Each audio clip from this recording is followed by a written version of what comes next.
What's going on, YouTubers, gamers and hobbyists? Welcome to this video where I give my thoughts on a topic.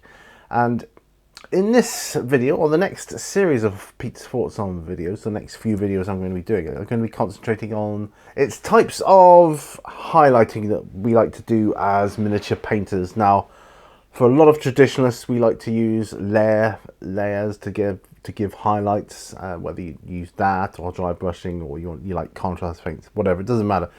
But a lot of them use layers, systems that is, and in this mini series, I suppose you'll call it, I'm going to look at what a lot of painting systems use or refer to as a trio.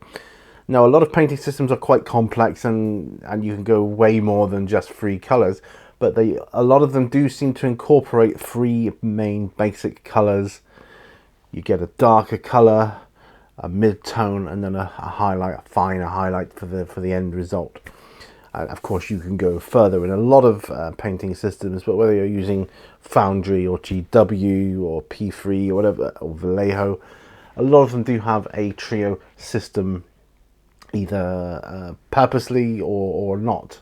A lot of them do have it purposely built in. I'm going to do a comparison actually between GW and P3 because they are 2 paint systems or paints, manufacturers of paints that I like and enjoy. And I thought this mini series, which is probably aptly going to be 3 episodes, because we're looking at the trio. Okay, so I'm going to be looking at flesh tones. Okay, I've done contrast flesh tone comparisons in the past, and where I've painted onto an actual head. I'm not going to do that in this. I'm just going to compare them side by side. So in this episode, I am going to be looking at a comparison of flesh tone, your bog standard Caucasian flesh tone, and I have them here. I've got like the GW ones, the 3 that I like to use, and I've got the P3 ones, the 3 that I like to use, and I'm just going to draw a comparison between each one.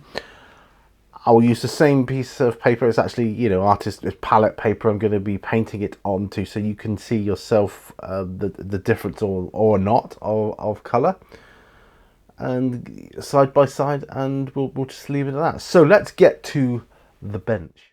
Right, so here we are. Here is the palette page I'm going to be using for the comparison. Now I'm just going to give them a bit of a shake up. I'm going to start with GW at the top, as you can see there, and I'm going to put the P3 paints underneath.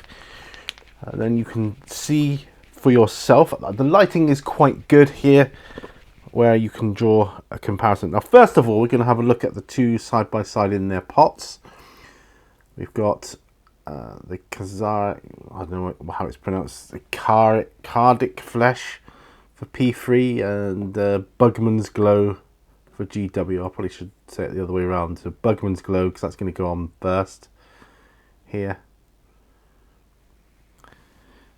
Yep, focused. And then I'm going to pop the Khardic flesh on. So first of all, just going to get, and this is going to be straight from the pot. So this is Bugman's glow. Okay.